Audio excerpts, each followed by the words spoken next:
William Amouli Yakotumba.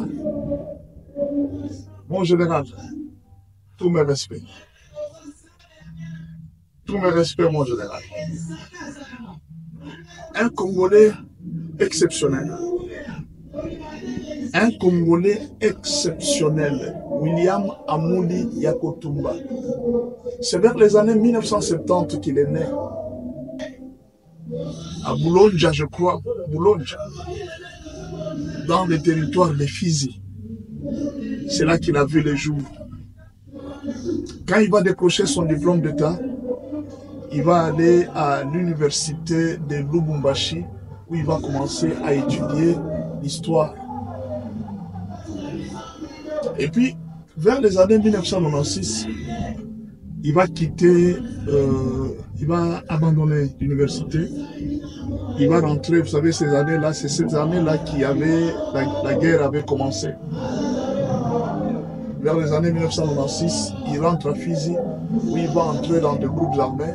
Il va créer finalement son propre groupe armé pour la résistance. Tantôt il a combattu ici, il a combattu là-bas, et c'est toute une histoire pour ça. Mais aujourd'hui, Yakotumba qui avait commencé depuis les années 96. Je ne sais pas si toi qui me suis, tu avais quel âge? Lui avait déjà commencé cette lutte. Toi, tu avais quel âge? Quand lui commençait déjà ça, en 96, tu avais quel âge?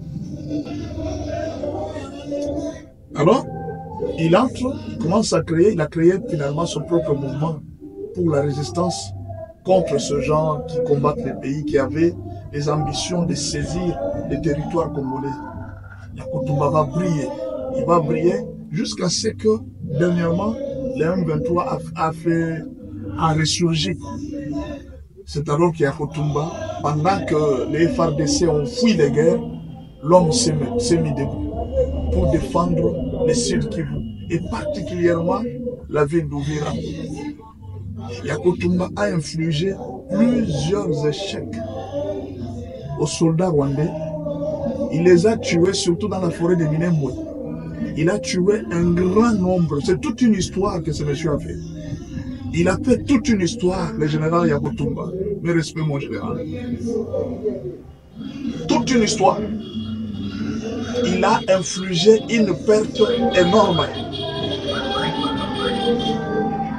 Et dernièrement, ils ont tenté de venir vers les hauts plateaux d'Uvira. Là encore, il faut voir les vidéos qui ont circulé sur les réseaux sociaux. Il les a mis encore KO. C'est-à-dire, il est devenu comme une épine pour le M23. On a tenté de les corrompre plusieurs fois. Il a refusé les ranger. La question qu'il faut se poser, combien le gouvernement paye cet homme pour qu'il refuse l'argent qu'on lui donne, afin qu'il livre Uvira? Mais alors, quand il se bat pourquoi? Qu'est-ce qu'il cherche? A-t-il un objectif? A-t-il un but pour lequel il refuse même l'argent? A-t-il suivi une formation militaire payée par le gouvernement pour qu'il défende le pays? Nous n'avons pas besoin de grands diplômes pour aimer la RDC. Nous n'avons pas besoin d'avoir beaucoup d'argent pour aimer la RDC. Nous n'avons pas besoin de faire partie, d'avoir un frère dans le gouvernement pour défendre la RDC. Nous n'avons pas besoin de faire partie d'une tribu pour défendre la RDC. Nous avons juste besoin de l'amour de la terre de nos ancêtres. Et c'est ce que ce général a essayé de montrer. Un souvenir qui va laisser à tous les Wazalendo, un modèle qui va laisser à tous les Wazalendo. Imaginez qu'il y a des généraux qui acceptent de livrer des villes parce qu'on leur a donné l'argent. Les M23 viennent, qui est là? Général Ten, ok, nous avons ici 40 000 $, livre-nous la ville. Rwindi est parti. Rwindi est parti. Mais ils ont fait la même chose avec Yakotumba. Ils sont venus lui proposer l'argent. Vous avez vu vous-même dans les réseaux sociaux, 200 000 $ brûlés. Nous n'avons pas besoin de votre argent. Une épine pour le M23. Une épine pour les forces de Kagame. Tout le respect, mon général. Mais il y a un problème.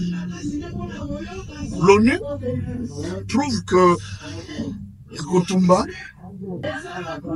c'est un assassin, un violeur, quelqu'un qui a tué les civils, et Yakotumba a reçu les sanctions de l'ONU. Je crois que dans les jours qui viennent, ça sera difficile que le gouvernement puisse lui donner un poste tant qu'il a des sanctions de l'ONU. Alors il faudra que nous puissions nous battre, nous les Congolais, à ce qu'on puisse enlever les sanctions de Yakotumba, parce que c'est quelqu'un qui a sauvé la nation, il a sauvé plusieurs populations. Imaginez un peu, les gens, bon, prenez l'exemple, on a pris Bukavu, on a pris Goma. Vous avez compté le nombre de morts? Est-ce que vous avez réussi à compter le nombre de morts? Depuis que l'M23 est à Bukavu, l'M23 est à Goma. Est-ce que vous avez réussi à compter le nombre de morts? C'est la même chose qui serait fait à Bukavu si Yakotumba ne s'était pas levé. À Uvira, les militaires ont abandonné tenue et armes. C'était visible sur les réseaux sociaux.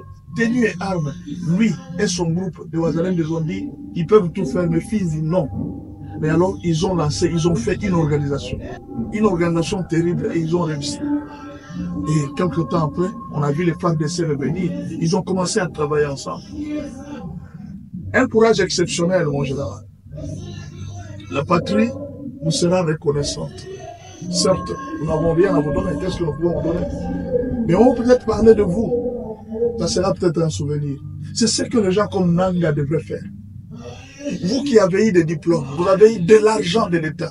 Nanga est devenu millionnaire à partir de la CENI, d'après les rapports des États-Unis. Aujourd'hui, Nanga est sous sanction des États-Unis. On a gelé ses avoirs aux États-Unis. Pourquoi? La CENI t'a donné, t'a tout donné. La RDC vous a tout donné. Mais c'est vous qui trahissez la nation. Mais la question que je me pose, combien la RDC a déjà donné au général Yakotumba? Combien la RDC a déjà donné au Wazalendo? Combien ces gens pour qui le gouvernement peut-être n'a jamais rien fait? Bon, quand je dis rien fait, c'est par rapport aux millions que les autres ont gagnés. Ces gens meurent, peut-être il y en a qu'on ne connaîtra même pas de nom. Il meurt comme ça dans la forêt. Il est parti. On ne connaîtra pas son nom, on ne connaîtra pas ses enfants, on ne connaîtra rien de ce genre-là. Je pense, il est temps que nous puissions réfléchir. Que ce soit les parlements, que ce soit le peuple congolais, nous devons établir une mémoire pour le Wazalendo. Vous connaissez leur histoire. Aujourd'hui, le mot Wazalendo est devenu un symbole international, pas seulement un symbole national, c'est un symbole de résistance internationale. Dans le temps, on parlait des Moudjahidines, mais aujourd'hui, le monde commence à parler de Wazalendo. Kagame rêve le Wazalendo, Nanga rêve le Wazalendo. Willy Ngoma, quand il pense seulement au Wazalendo, il tremble. Les RDF, les forces armées de Kagame, quand il pense seulement au Wazalendo, il tremble. C'est un groupe de gens où, même ils sont invisibles, même sur les drones. Vous pouvez les chercher, vous pensez que non, ils sont là. À un certain moment, vous regardez, ils ne sont plus là. Vous comprenez? Coup de chapeau à tous ces Wazalendo qui sont morts pour la RDC. La patrie vous est reconnaissante. La patrie vous est reconnaissante. On ne vous oubliera jamais. Je demande au président, après que, quand la RDC, Dieu par la grâce de Dieu, va nous donner la paix, je demande au président d'ériger un monument spécial Wazalendo. Et si possible, qu'on prenne le nom de tous ces gens qu'on peut reconnaître qu'ils étaient dans le mouvement, qu'on construise un camp. Parce que généralement, on ne saura pas être reconnaissant à eux tous. Mais seulement, on peut faire quelque chose en leur faveur. Comme par exemple, on peut construire un camp, on peut construire une école qu'on donnera le nom de Wazalendo, on peut donner une avenue Wazalendo. Vous voyez, on peut construire des écoles dans chaque territoire, on dit cette école s'appelle Wazalendo. Et quand les enfants demanderont, mais pourquoi on avait donné l'école Wazalendo? Wazalendo veut dire la résistance, l'amour de la patrie. C'est ce que veut dire Wazalendo. Un Wazalendo, c'est quelqu'un qui est prêt à résister, même par le sang. Vous comprenez un peu? On a parlé ailleurs des kamikazes. Mais nous, aujourd'hui au Congo, on va parler de Wazalendo. Vous voyez un peu? On va parler de Wazalendo. Ces gens qui se sont battus, ces gens qui ont défendu. Moi, je conseille au président de la République, à l'Assemblée nationale, de penser à créer des écoles qu'on va appeler l'école de Wazalendo. une école de résistance. Et ça va rester comme un souvenir dans le pays. Ces gens qui sont morts, ils ne mourront pas pour rien. Ils vont laisser un souvenir. Mon général, tous mes respects.